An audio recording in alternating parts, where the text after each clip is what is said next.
Zoom or the Microsoft Teams, the compression rate works better when you just do off the camera. Sometimes it skips a little bit when you embed it.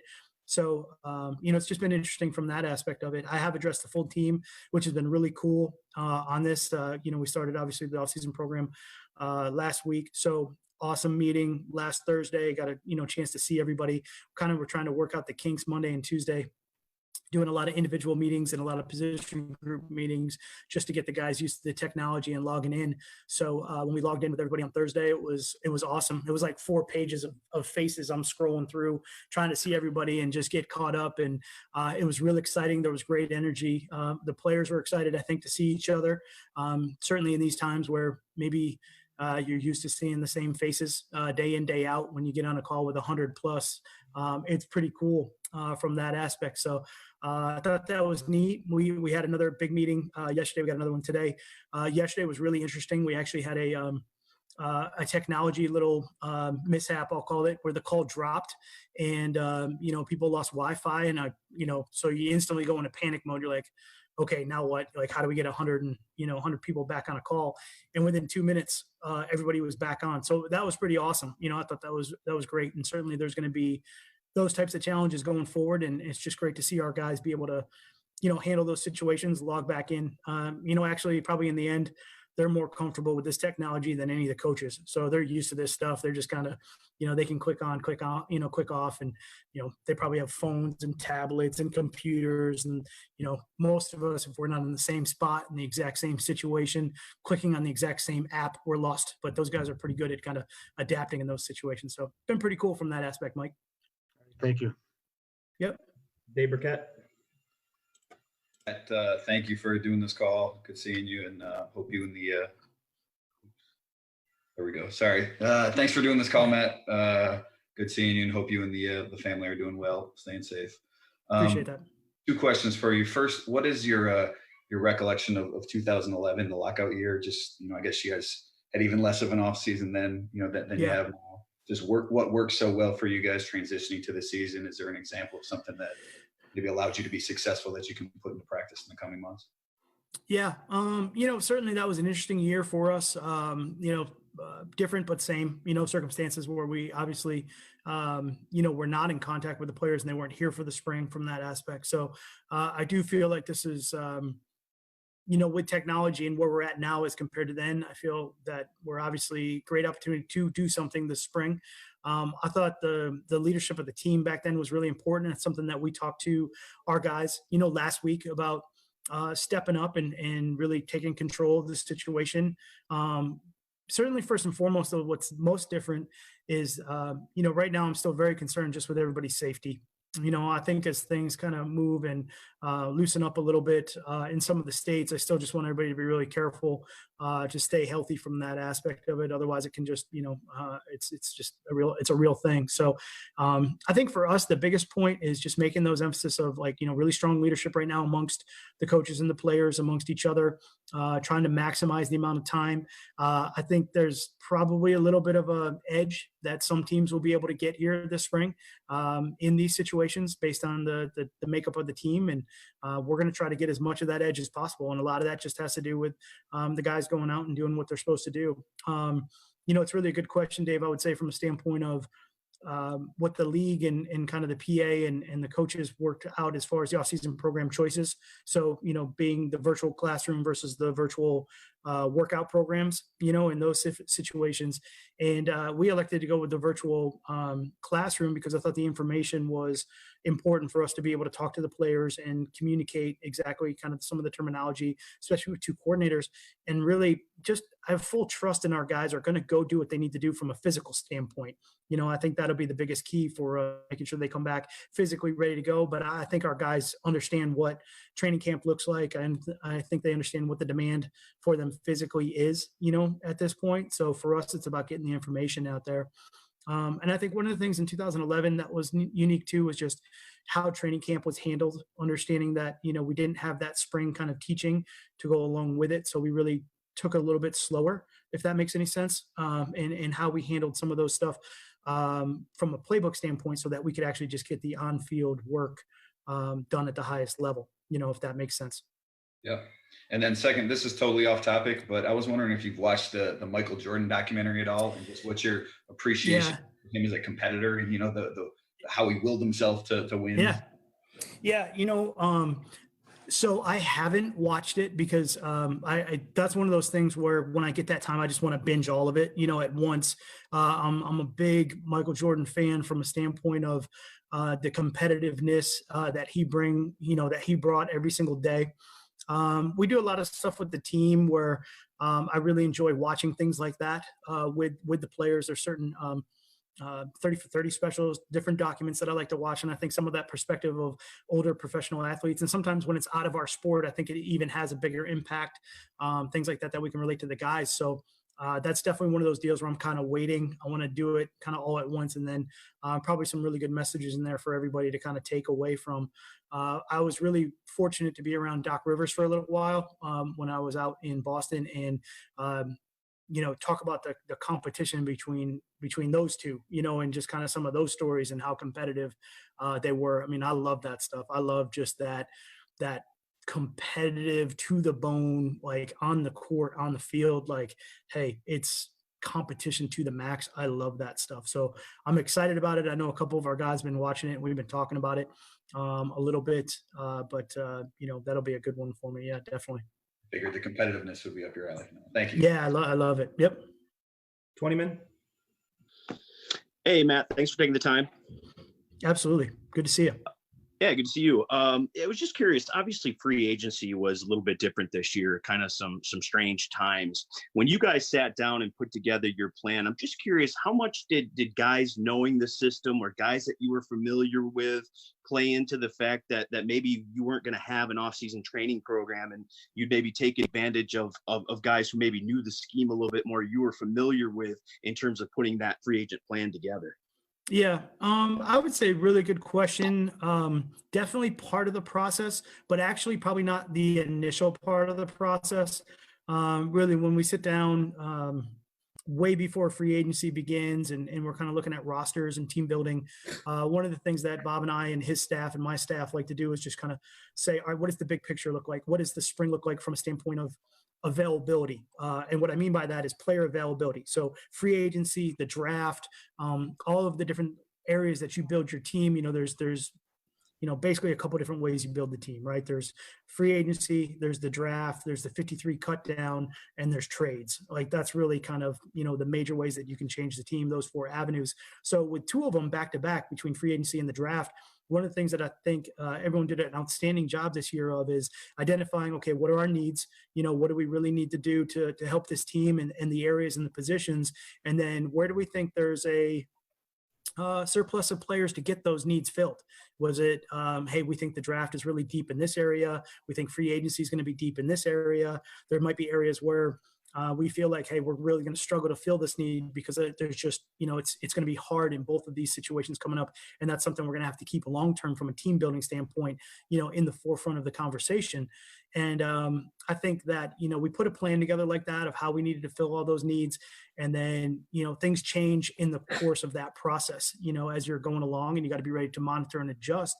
And I think one of the things that certainly comes up in those quick decisions, especially in free agency, is how is the player's fit and how is he fit into the system, and does he have familiarity with the system? And those are the questions that then come up where, there might be some guys that are familiar or have the same techniques or learning that maybe we're teaching that we know it's going to be quicker from that standpoint. So, for instance, a Chase Daniel who has a West Coast background, he's been in that system for a while. So the vernacular from Bev's offense to the stuff that he knows, that transition is going to be quicker, from that standpoint, and he's going to be able to pick the information up faster. So when we're in that situation where we're looking for, some depth at the quarterback position, a guy that we're familiar with, a guy that we think helps us and fits, our needs. Plus on top of that, he's not going to spend all that time trying to learn the language, because it really is like learning a new language. I think when you change systems, he's going to be able to pick up the information a lot faster. So that is definitely just maybe one example where that comes into play, where guys that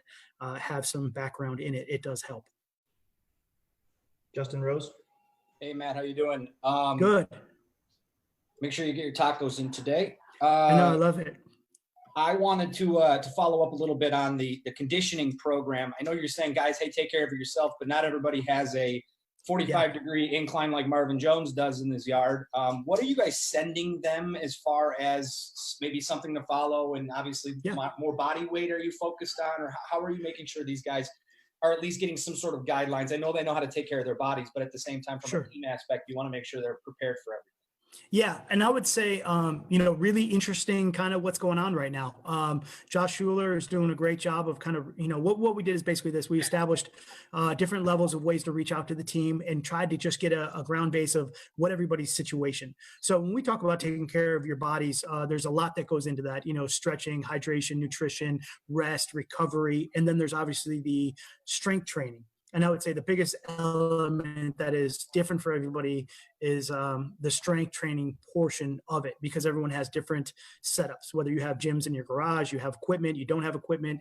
Honestly, some of our guys were stuck in apartments in the middle of New York City, Manhattan, and they couldn't go anywhere. So that's a completely different set of situations than one of our players that might be in the middle of Arizona and, he has a lot of space, or a situation where another guy where there's a gym down the street that he can go into at 6 a.m. when no one's there and have all of the equipment available. So we tried to go through and take a gauge of like, what's everybody's situation, and also just mark, okay, what do you need? Is there something that you need that we can help you with from that standpoint to get you going? So we have individualized all of those programs, whether it's a body weight program where, okay, hey, can we get you a couple kettlebells, some, a bar for the apartment if you got to use your body weight, something like that, to guys that say, hey, I have a full rack, I'm good. I've got bench, I've got a rack, I've got a full gym.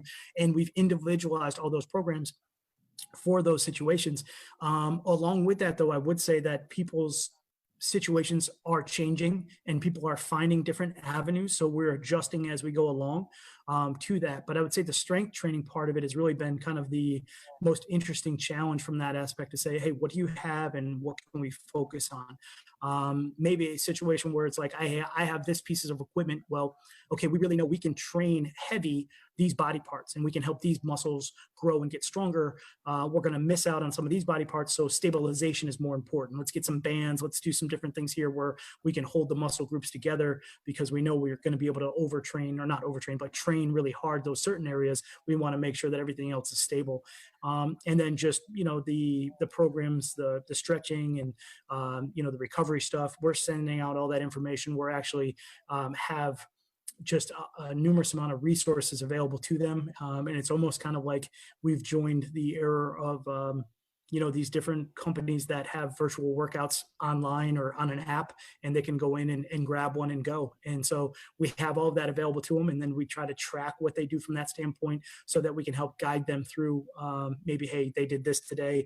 Hey, think about doing this tomorrow, and kind of build upon it. So very individually based. I don't want to say like personal trainer based, but almost in a sense, everybody's situation is different. So that's been the biggest challenge, is the weight training part of it. Thanks. Larry Lake. Good morning, Matt. Larry, how you doing, bud? I'm good, thank you. Is there a hobby or activity you've taken up that you never had time for before? Or is there something that you've resumed that you used to do, but now you've used that time? And do you think the pandemic will make you a better dad? And have you talked to other coaches about that? Yeah. I'll go in reverse order here. So obviously, that's probably the thing I struggle with the most with my career, is just not being home. That's probably the hardest thing on me when I'm not here with the kids and with my wife, which is, the most important thing to me. So I'll say this, I don't know if it's made me a better dad, but I certainly appreciate all the time that I have with my kids right now.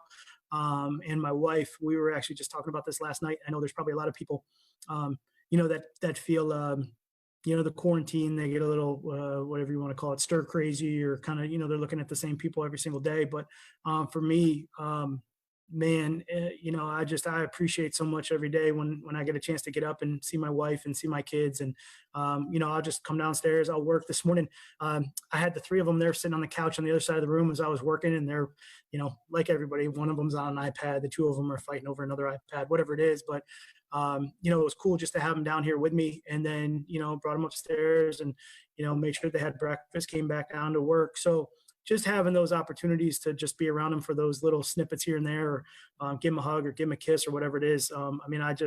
I cherish every bit of that, because I know that when things go full tilt, I don't have great answers as far as that's concerned of how to balance that. So this has been a time from that standpoint that I just really, really appreciate a lot.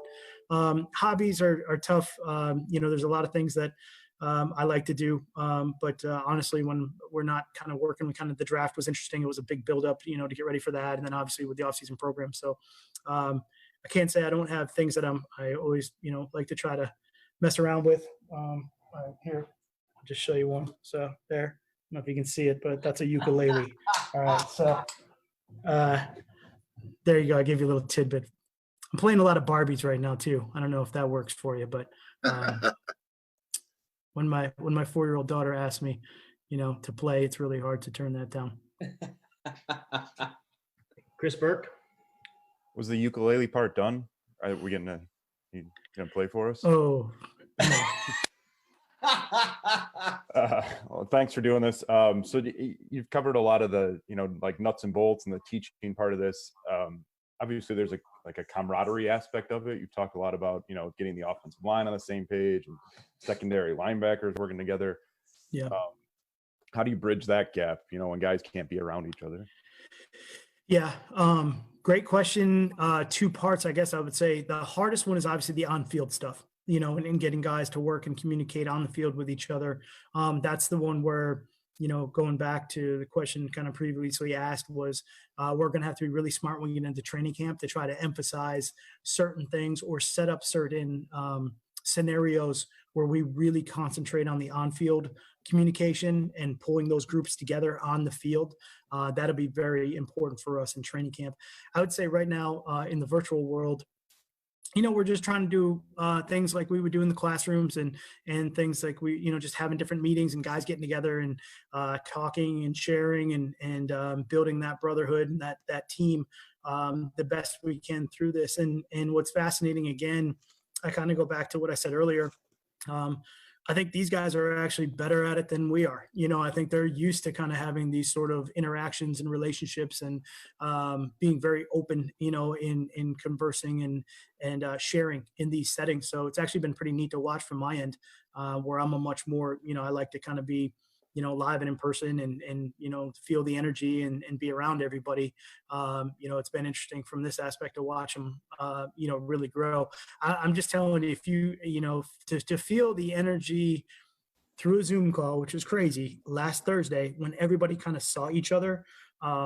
I think that was really cool. I think it was really, really awesome. And I think it just shows a lot about this team, and everyone's kind of busting each other's chops and you can hear the things going back and forth. And certainly there's some, pretty interesting background stuff going on. So, there's some of that, which is in there too. So I see we're still rocking the Star Wars Cinco de Mayo or May 4th, whatever that was yesterday. So that's a good one too. But, just little things like that I think gets everybody kind of rolling virtually. And like I said, these guys are good at it. They get all that stuff. Mike Rothstein. Yeah. Hey, Matt, thanks for doing this. Just want to maybe understand what went into the decision to not pick up Jared Davis's 5th-year option from your perspective.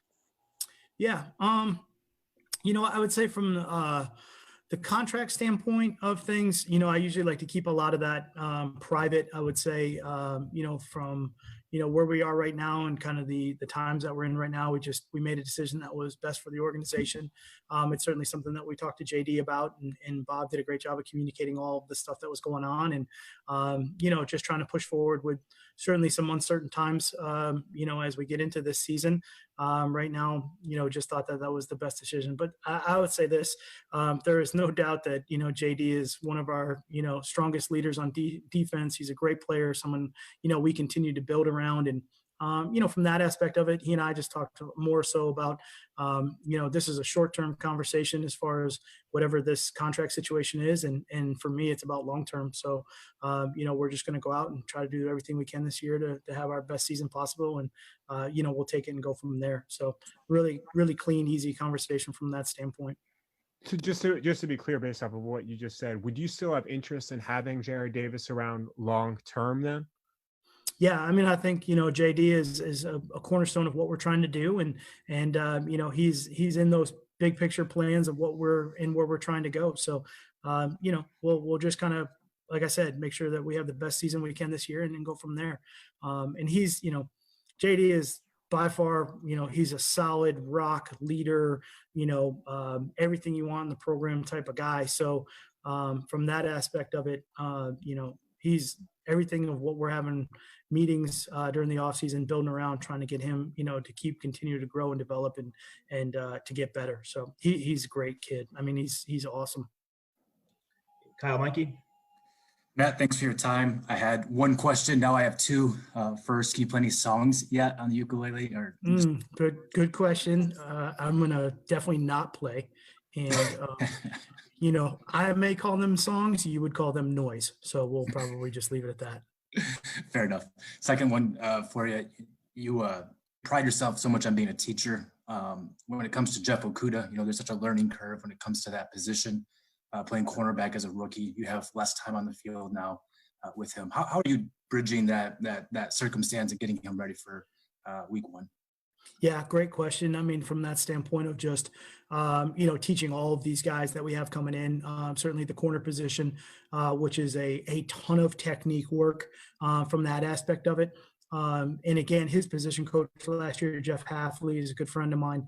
And we've actually, coached a lot of the same techniques for a long time, which is something for us that was really interesting about him, even going up and into the draft, having a guy that we knew was very familiar with our techniques, and we thought that would help us in the long run. So that's one of the things that really, I think contributed to the decision for us to bring him along. So from this aspect of it, the teaching part of it, especially as we get going, we have rookie mini camp coming up this weekend, and then the rookies will be kind of pushed into everything else next week. So from that standpoint, it's terminology first, making sure they understand kind of the words that we use and what they mean. A lot of it will be carried over from what he knew before, but sometimes, there's little variations here or there, and we don't want there to be any, mistakes from that aspect of it. And then, demonstrating some of the techniques is always a little bit interesting right now. So, again, put the camera around and watch somebody who's totally out of shape try to do it is always, not the best, but, I think that they get it as far as what we're doing there. And then being able to also give them those tools or those individual skills that we're doing and allow him to go be able to do it, outside. There's also a lot of times I get videos sent back, the guys are videotaping themselves and they're like, hey coach, check this out. And this is what we're working on here. So just trying to do as much of that as possible. I think some of the older guys are doing a great job of reaching out, or we'll, reach out to the younger guys and give them a little bit of their veteran advice and tips as they go forward. But certainly the on-field, in between the white line stuff is, training camp will be critical for him and for all of those guys at that point to be able to, see how that's come along. But if we can get the vernacular part of it or the verbiage taken care of now, then we can really focus on the on-field skill set when they get here, if that makes sense. Okay, we got time for 3 more questions. We'll do Jeff Seidel, John Neo, and then Jen Hammond to finish off. Thanks a lot for doing this, Coach. Yeah, absolutely. You came from a small school, so I assume that those kind of guys are a special place in your heart. Those kind of guys usually get a chance during rookie camp, and obviously they're not getting it. And there's a whole bunch of guys that getting a look. How often do you find hidden gems during that time? And is this an opportunity loss? I know it's not nobody's fault, but both for them and for the organization's point of view. Yeah, I mean, I think that's a great. It's a great question and probably a great story that I think is out there, that no one knows about yet. There's definitely guys out there that, because of the situation we're in, maybe are missing those opportunities that normally would be available to them. And certainly, the easiest one to just throw off the top of my head is Malcolm Butler. I mean, obviously, having an opportunity to bring a guy like that into a rookie mini camp or rookie tryout, and letting that player perform and produce and, give them that opportunity to show us what they can do, it's unfortunate that that's the situation we're in. It's also something that from a standpoint of roster building, we really tried to take into account this year before we got into the draft and through free agency, knowing that, this wasn't going to be one of those years where you sign, 20, free agents after the draft and you bring them in for a mini camp for a weekend. And you might find, usually we find like 3 or 5 guys that we want to keep around and work with for the rest of the spring and then bring back to training camp. And we just knew we wouldn't have that opportunity. So you're trying to sign veterans and you're trying to build your team around guys that have that experience to work through an offseason that is a little bit unusual and then be ready to go for training camp. I think we're talking about and trying to dive into different things that we can do, certainly when right before training camp, maybe, and that we can get a look at some of these guys and hopefully get them back out there. I actually was on a call with a lot of coaches, Coach Harbaugh, Sunday after the draft. And we were talking a lot about, some of these guys that didn't get picked up or signed. And I said, it's going to be a little bit different, but it'll be a little bit of a longer timeline. But I think these guys eventually at some point will get a look or, have that opportunity.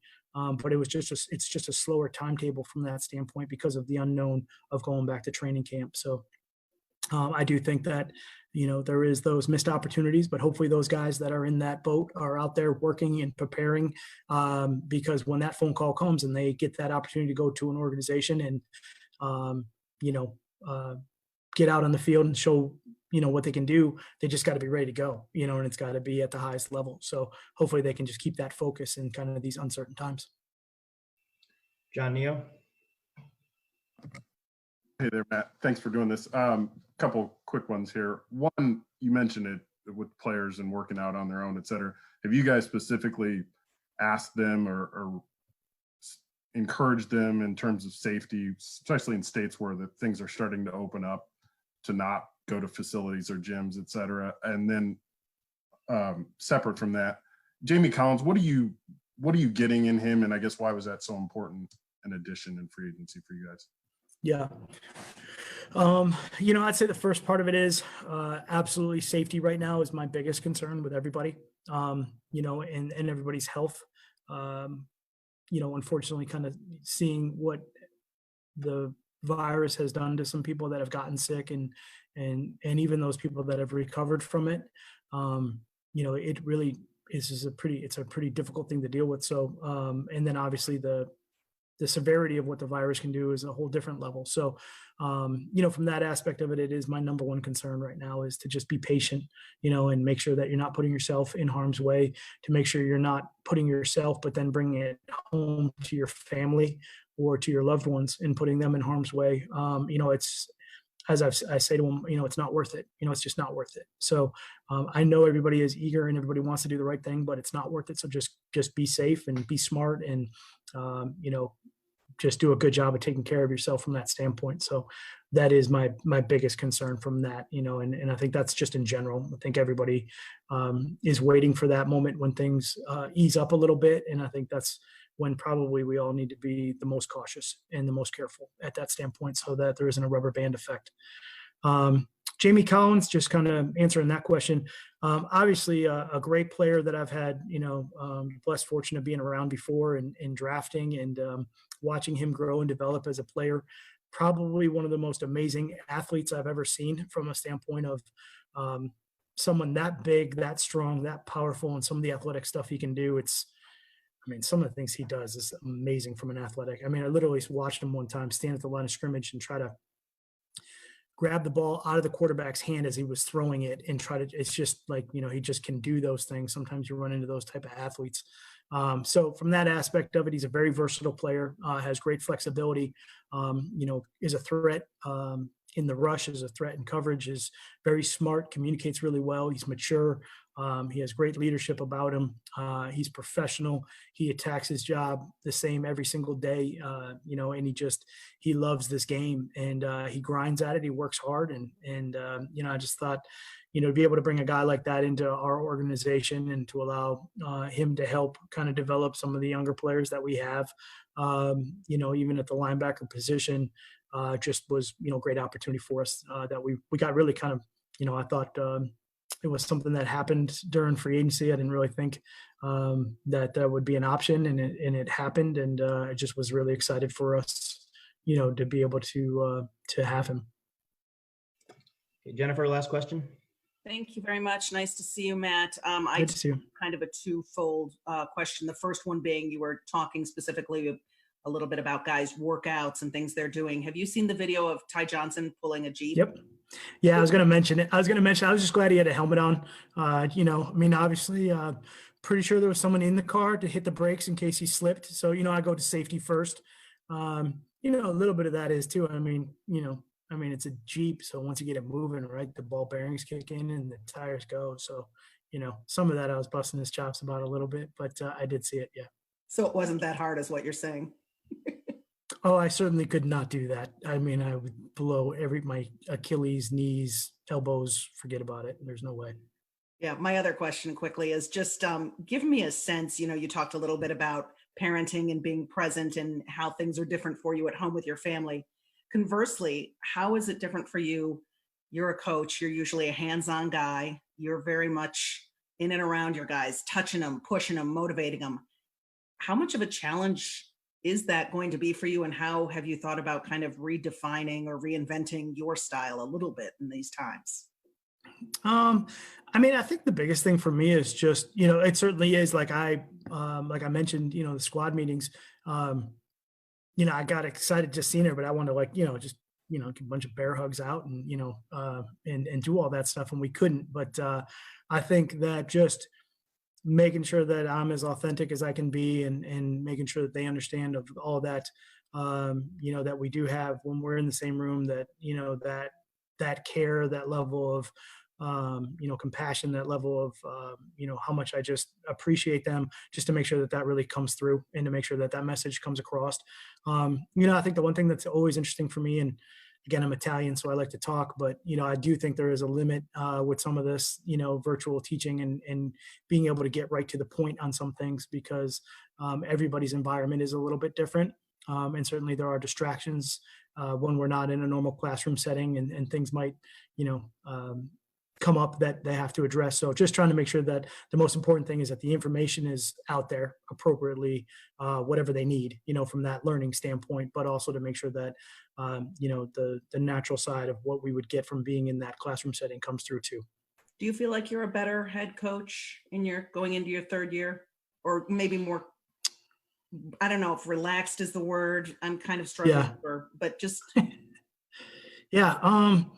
I'm a pretty intense person, passionate, I think from that standpoint. But I would hope being a head coach, my goal is certainly to get better every year. I really hope I'm a better head coach than I was 2 years ago, because, that's the goal. I hope I try to get better, every week.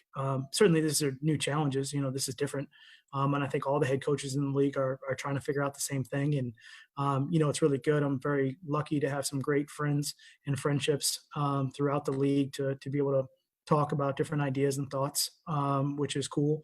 And, from that aspect of it, I'm always trying to grow and get better. I'm certainly, I always put myself first and foremost in that list of guys that need to improve on the team. I think we all do, but if I'm not the first one to step forward and say I need to improve, then, what else is there? So from that aspect of it, I'm trying to do everything I can to get better and handle these times, and then we'll get back into training camp. And I don't know if I'll be relaxed. Pretty sure I'll be pretty fired up. So. All right. Thank you, everyone. Thank you, Coach. Thanks, Matt. Okay. Thanks, All right, Coach. great to see everybody. Stay safe. Stay healthy. Stay safe, Coach. In this city, quiet doesn't feel right. We're used to making noise, making buildings shake. Crowd up and making noise now. There's Barry up the middle, 35, cuts to the right, 30, cuts it back over the middle, 20. Making memories.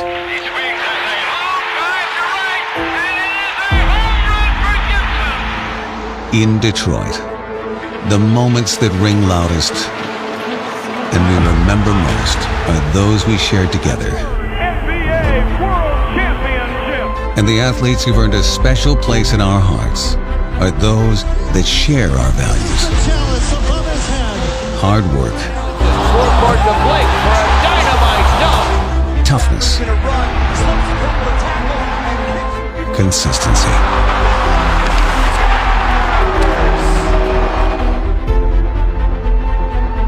But when the game stopped and things got quiet, we didn't forget our values, and we didn't lose our spirit. It lives on in the heroes who always rise to the occasion, the men and women who keep this city going, and whose teamwork and dedication have given us new reasons to cheer. One day, we'll be in the same arena, stadium, or ballpark, and it will feel good to root for the home team. We don't say we'll be back together, because we are always together. You cheer for us, we cheer for you.